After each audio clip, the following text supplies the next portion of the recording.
Obamu abaana baba bakuzibwe wakae nga tebalina mpisa kati ye gravity mutwale ng'omwana yakuzibwe waka nga talina mpisa. Message jempa gravity gravity ye setting amanyenya abantu abakulu abayimirizaawo music mu Africa. Naye waliwo akayimba gravity ke yakuba sinza nakawulira na muwala wange ntya nnyo sijja kulimba mbwenyama erimu eggumba mbikyano biti ya mwana ate nga kati muwala nga agenda weza emyaka ena ategeera. Linnya lange nze Sonko Muhammad tuli mu Oboja. Tuli mu Oboja Ghetto. Oboja Ghetto ne wasibukayo ebintu bingi nnyo waliwo ajja okwebuza agambe ye abagayi nga mubeera nnyo nabo buli kiseera. Buli bagayi nga mubaleeta ne bwe tuleeta content nga tuba tumulese munjulira nammwe tiwafunawo oko ekyenjawo ekirala balina reasoning ennene.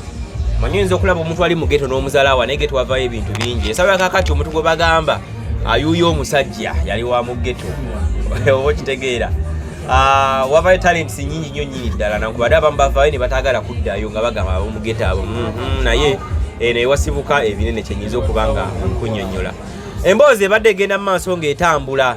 Gravity omuntu jju yavaayo n'abaku statement gye yakola before n'agamba muyise wanga mujje muliise katwaba bali najja era olunaku shoro yalina okuba ennaku z'omwezi 10 enkuba gye yava ne bagamba sitaani Katonda alikolako ddi ekivu ne bakyongeza ennaku z'omwezi nga 24 Olwokutaano luno. Naye abakulu b'enni nabo wano mwabalabako emabegako nga twogera ku kivulu kino nga bageza kulaba nga batulaga Chameleon amaanyi gaalina lwaki wanjawulo yagoba abakongo yakola biki twabuza Chameleon ngalinga ng'omusajja w'empisa embi abamu balinga nga we bakiraba ate wo yakubye wa boda toli yakoze biki ne badefending omusajja waabwe. Esaka kakati waliwo gravity wali ebigenda maaso mu ggwanga Uganda music industry amawulire gravity omuntu jju ne Chameleon ngwedde gravity empingu gravity akyayongera okuwanda omuliro so webito so ndine bakyali baffe walino betuli nabo wano tuli mu parliament yaffe tulabe nga ate tugaya mu bino twagala okulaba gravity omuntu jju ne Chameleon gravity amaanyi agajjawa agogera ku legendary okitegeera then ekivulu kino bakisuubiramu kibbo ng'abo ghetto bakyali ba Chameleon.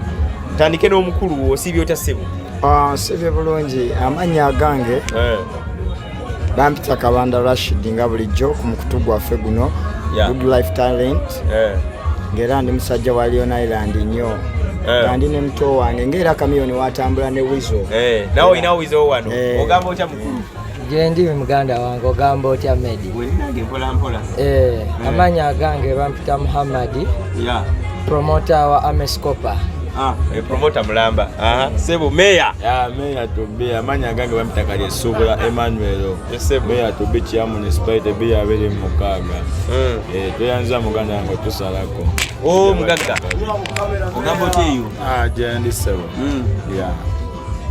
erinnya toyanjula bitibwa Henry asinga oboni bambita pastor embeera zange isa yange bambita pastor so kati pastor Henry yakongeza ku dobozi pastor Henry musajja wammwe Chameleon wali waneno nga mugamba kiwedde stage empewo n'egitwala gravity n'avaayo n'akyakyankya gravity ono n'ebintu bya Chameleon ebintu gwe bino birabuutya in fact ebintu bya gravity bino gravity wemba ndaba gravity okusinziira gyavudde nange gyemulabiddeko gravity nga talina linnya ne Chameleon gyemulabidde nga talina linnya bonna gravity akyali mwana muto nnyo okuzina ensonga era ye bw'aba yeewaana ng'alowooza nti yaloga show incident ezo zibaawo kuba as per now waliwo incident yagwa mu Syria ne mu Turkey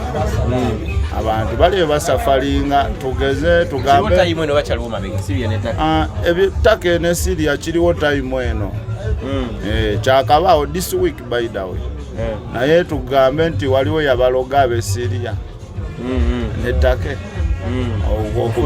okubanga bagwamu earthquake so Katonda yakiyeta kino ebintu ebimu incident ezisinga obungi naddala eziva ku nature ziba za Katonda teziba za muntu meyo kiriziganya na kyekyo nzikiziganya nakyo ekyo okusookera ddala kweyo ensonga muganda ngenda sooka nebaze Mukama Katonda kyo tukumira nambemu wa Uganda okubanga eyo stage yagenda negwa mu kaseera nga tali ku stage lwansonga kyandibadde kirala okubanga nambemu wa Uganda ekyo kizize nga ali ku stage oba nga performinga ate bwe kirungi kijja n'ekibi Katonda tugenda mwebaza nti ekyo yakireeta na dokita tali kuki ensonga kyandibadde kibi nnyo ng'ovudde ku bya media bino ebyokunyumirwa okubanga kizize nga ali ku stage wandibaddewo okufiibwa kwamanya nsonga ne mama we osanga yandiise mama we esawe nabanga ali kuki stage nze nebaza Katonda ekyo kituusaawo before nga tanakola ki tanagenda ku stage bwenza ku side ya muganda wange Gravity omutonjo oye ngenda seka namula nsonga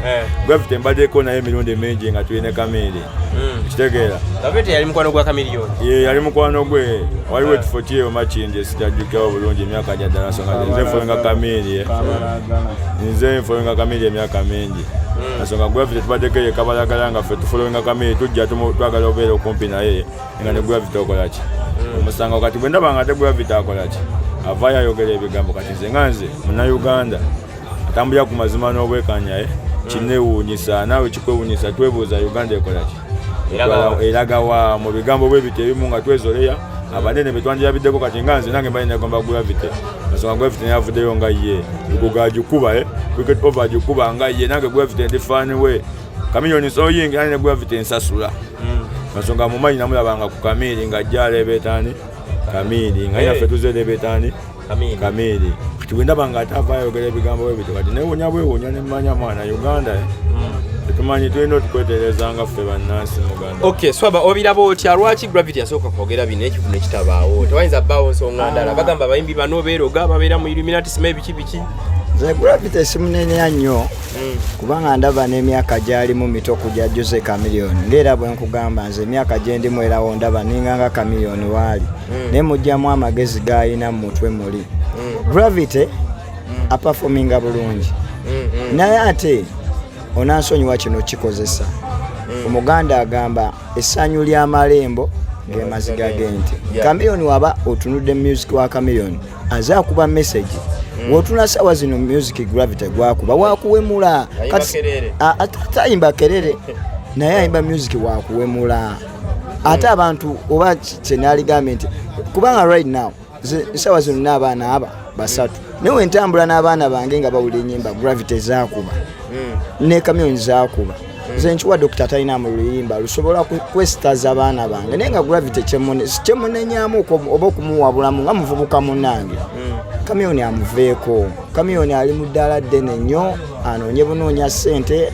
alabe nti alesewo legacy ki kubanga n'akagambo nsiba nkakulaga omukulu omunene nnyo dokita gw'ayina ffe Gravity olutandisa okuba ne Chameleon ku sheri ekansanga nga tukuma Gravity nga tukuma Chameleon nga Gravity yajja n'asaba mu microphone yawo akubemu ne bamuwaamu ebiseera bye twalinga ne ba AK ne twalina nga bayimbi bangi naye nga ate ffe tuli just ku gaadi ng'era twegomba nnyo Gravity era bwe twamulaba ng'ayiseemu ne tugamba nti naye nga omanyi nga bwe nkugambye nti essanyu ly'amalembo emaziga g'ente ffe tetumwinaako tabu Gravity omukulu promoter wengereko boti wanyisewo ebintu obiraba otya promoter ebintu mbirabawo entyo nga weebiri naye kyenyinza okugamba nze Medi mbadde muwagizi wa Gravity kyo sijja kyegaana wamudduseeko kuba yagize Jose Chameleon kuba lwa nsonga toyinza vaayo nambemu wa Uganda amazima ddala omusajja yagoba abakongo alina omuziki ogulimu message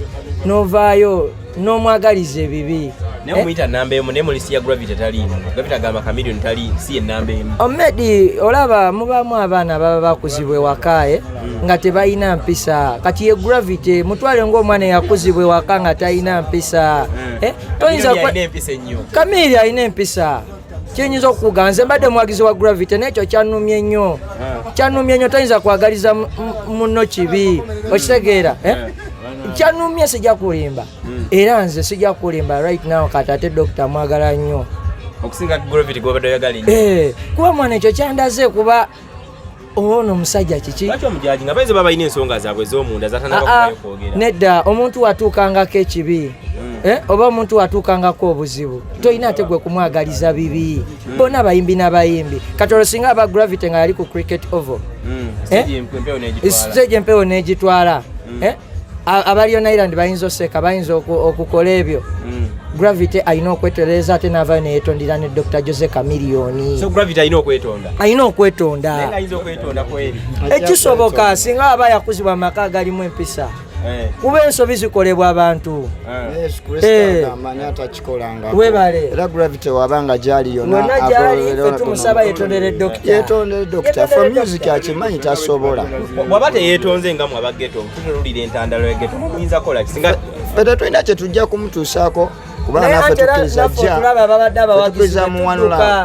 tukkiriza mu one love era Katonda ajja kumusasula n'omukono gwe kubanga ne Yesu Kristo agamba ani atakikolangako. Chameleon wabanga alina empisa embi si yasoose bantu bangi balina empisa embi ezisinga naye ate ye na menta ate Gravity si menta yali akola eddaani gwagamba nti amuyambe kinunzi. Chameleon byemugamba yakaaba n'agamba alina bangi abamulyako. Gravity kyenjagala kyalema okwerabira Dr. Jose Chameleon okusooka ddala yasooka neyeewaayo nga nze we neewaddeyo neyeesimbawo ku kyabwa road mayor bwa Kampala mu Uganda. Tulabira nti Kampala kyekibuga kya Uganda ekikulu ati nga ye Chameleon sooka neyeewaayo n'agamba nze nga bwe ndabye ebinyiga ababoda abatakisi abatembeeyi kaneesimbawo ku bwaki bwa mayor. Banakampala ne baganda omuwa obuki obwesigwa bwekitegeera tebategeera mbeera ze. Gravity ye nga ye Gravity kyemanya ategeera embeera zaani eza Chameleon nga yaani nga ye Gravity omutujju. Gravity simanyi kibiina kyayingira mu Uganda nga oyinza okimbuulira kituufu twabo naye ffe Chameleon ekibiina kyo kimanyi nakyo buki abantu bekireese bakola ki bamanyi bulungi ba King Sir bonna bakoze eki bavuddeyo. Tewerabira nti Chameleon musajja talina buzibu. Chameleon omusajja yayita King Sir. Okimanyi King Sir yali aziseeko Chameleon ekivvulu. Yali aziseeko Chameleon ekivvulu. Olunaku lwa Chameleon lwateekayo ne King Sir n'ateekayo. Kimanyi bulungi okijjukira ekyo mu feedback zo emabega kaawo. Okimanyi Chris Evans naye yayitako ewa Chameleon ne Chris Evans yali ategeseeko olunaku lwa Chameleon lwakoze eki lwategese naye byonna tebituya. Nze kyemanyi Gravity omutujju setting bwesetinzi bino ebyensi byaki byansi. Tewerabira wajja okoze eki tewerabira wajja ovudde. Chameleon bwe tuba nga tulwanira music industry wa Uganda nga si kumwonoona pakati Gravity alinga bano babuloga bebasasula okwonoona music industry naye bw'oba nga tonoona music industry ng'olina kyogezaako zimba kaliya toyinza kuleeta mbeera ngaki ngero nze byonna byonna byesigamya Katonda Katonda yakola ki. Nze gambe kya mukisa mulungi Dr. ayitali ku ki nga abawagizi be yayitali ku stage negwe kubyamu akafaananyi mbw ali ku stage oba mami azze kuba mami omanye bulungi abeerawo bulungi mama waffe omulungi mama Mayanja family omulungi abeera bulungi nga ne mami ali okwo omanyi bwe kibeera eggwanga okimanyi eggwanga liba ligenda gwamu naye kuba eyinza otonya okumala omwezi mulamba lwansonga oli mayanja oba ekitegeera amazzi gaba galina okukola ki gaba galina okujja ne kyamukisa mulungi kiki Gravity yesetting bwesetinzi atuleke tukuba ekivuyo kyaffe ffe ng'abawagizi ba Dr. Jose Chameleon nga 24 olwokutaano ono nyini tugenda kulumba oba ekitegeera gwanga mujje ffenna tubeereyo nga 24 ebintu bino tebyali mu sitaani batugamba abasajja bali mu Illuminati bakozesa amaanyi ag'enjalo kino ebirala teyali dogoti oba ki nga gwe pasita nga bakuyitawo biraba otya? Omanyi nze nga pasita nzikiririza nnyo mu kintu ekiriwo sikiririza nnyo mu byamagero naye nga nzikiriza mu kintu ekiriwo kubanga ekintu ekiriwo gwe mulamu oguba guliwo so si byamagero byosuubira nti birijja tomanyi dirwe bikola ki naye message gyempa Gravity yesetting amanye nnyo abantu abakulu abayimirizaawo music mu Africa ng'ovudde ku Uganda yokka mu Africa yonna Dr. Jose Chameleon nambeemu yawanyiridde bendera oba fulaga ya Uganda mu Africa wonna. Naye mulowooza abantu abamu nga be bagamba nti wandiba nti anti bagamba ebikolimo by'enkoko tebita kamunye naye kuno kiyinza obbanga ekikolimo kyasse kamunye ng'omuntu alina ebibi byabeera akoze Katonda n'agamba kamusasulire wano bamugezese. Sisuubira kubanga nze nga nze nasoma eddiini saagisoma nnyo gigenda wala naye nga nasoma ebintu ebitandikirwako mu ddiini nti mu kutya Mukama amagezi mwe gasookera ate nga kyekimu ne mu kutya kitaawo n'ennyoko mwe gasookera. So kati nze nzikiriza nga omuyaga gusobola okujja ku lwa Katonda so si ku sitaani. Okiraba otya? Nze nga bwe nkiraba nga Chameleon walina abazadde be ababiri, Proscovia Mayanja ne Muzeeyi Mayanja, era ekintu ekyo nkiwa omuzadde yaba Katonda w'oku nsi, era enjego yeegoyo ng'etuguddeko. Chameleon nkiwa yatuuka talina munnamawulire gwe yayombagana naye, yagenda ewa mami Proscovia n'afukamira n'awanika emikono gye n'amugamba buli kimu kyonna kye bamusabira.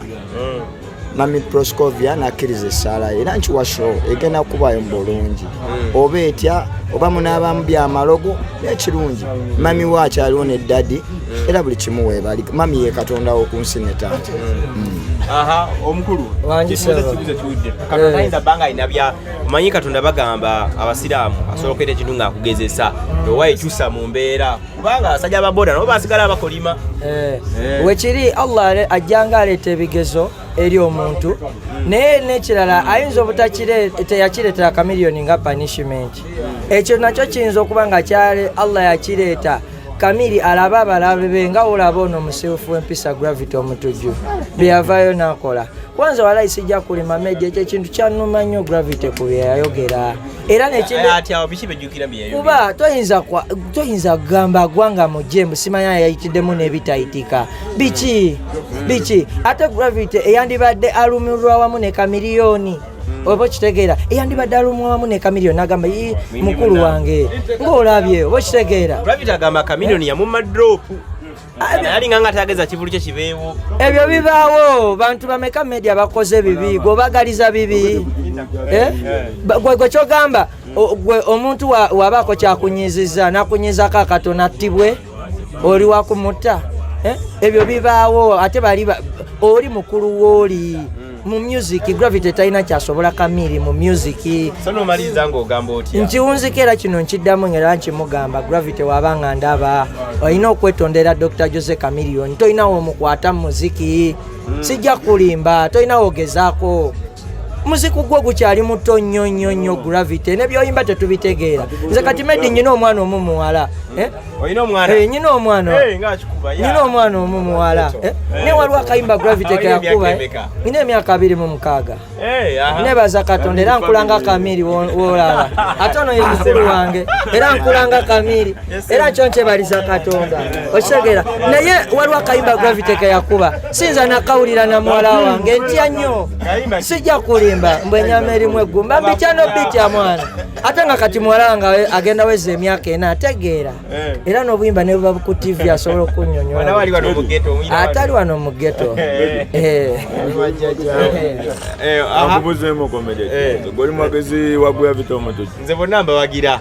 Sina side. Ati message jesema nga baba na Uganda Gravity yo portal we gwayogera baba ina promoter yena asoba tegeka asabe Chameleon amwegairi amusabe baba tegekemu ajjewe ebigambo ebyo byalekana.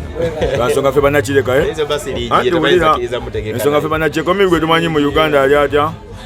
Ali omu yali azze kuwano mu ghetto kutugamba sawa 9 ogw'ekiro.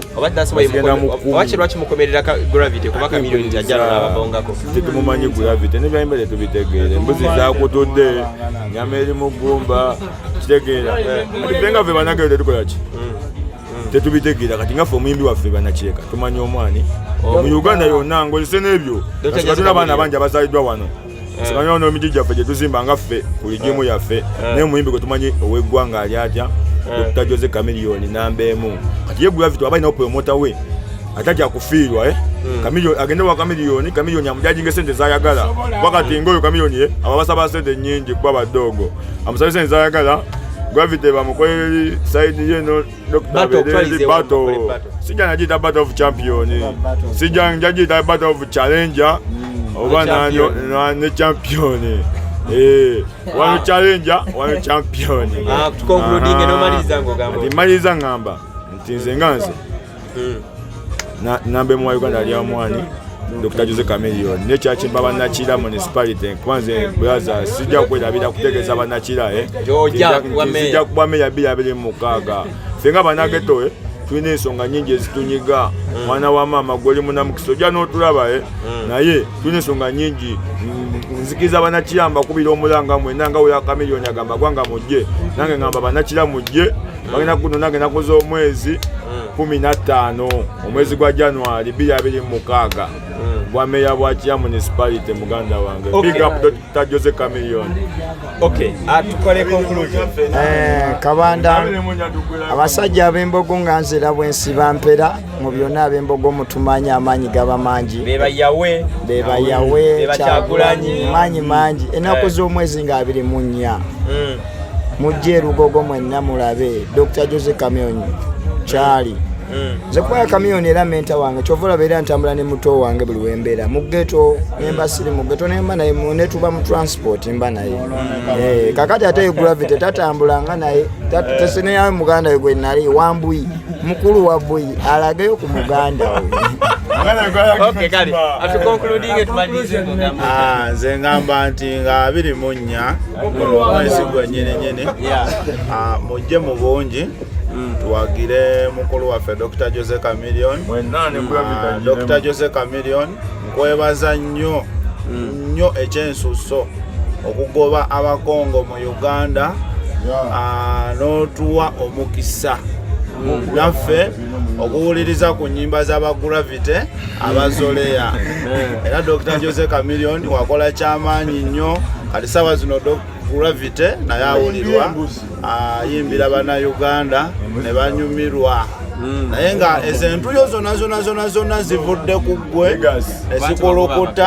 nezikulukuta era kuva lwe wagoba abakongo tusiima nnyo gravity tumuwuliriza nnyo ne banne bona abazoleya bona era tubawuliriza n'okubawagira tubawagira naye nga kyewakola kyekisinga okubeera ekikulu mu Uganda gwe olina kubeera makosi gavini owa Uganda.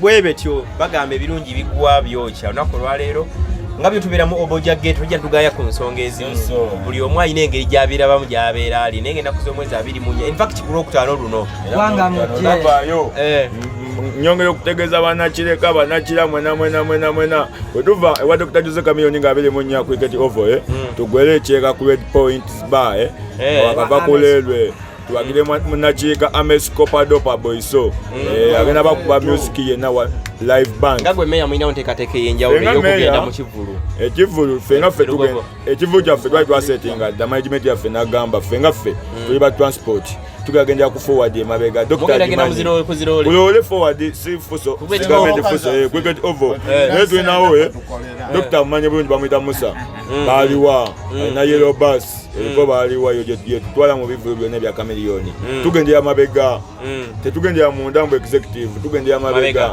ati wetuvaayo funa tugenda kugwera ku Red Point tuwagire muganda waffe Amescopadopa Kireka Boys. Kale so bwetyo tubadde olunaku olwaleero nsonga za gravity na Dr. Jose Chameleon naye twongera okubakunga tuwagire muna Uganda ono muna Uganda fena tulina okubeera nga tuyikayo mbungi kuno tele bya stage kugwa teli byaki Katonda ali wamu Katonda ali wamu ne muna Uganda olunaku olwaleero kusaawa 2 inaongea baji maze kubanga jigulwa kuwera sawa 4 twagalange ekisawe nga kijjudde bubingi nnyo Watonda n'ensi yange Ssaabasajja Kabaka wa Buganda wangaale. Ssaabasajja Kabaka wangaale.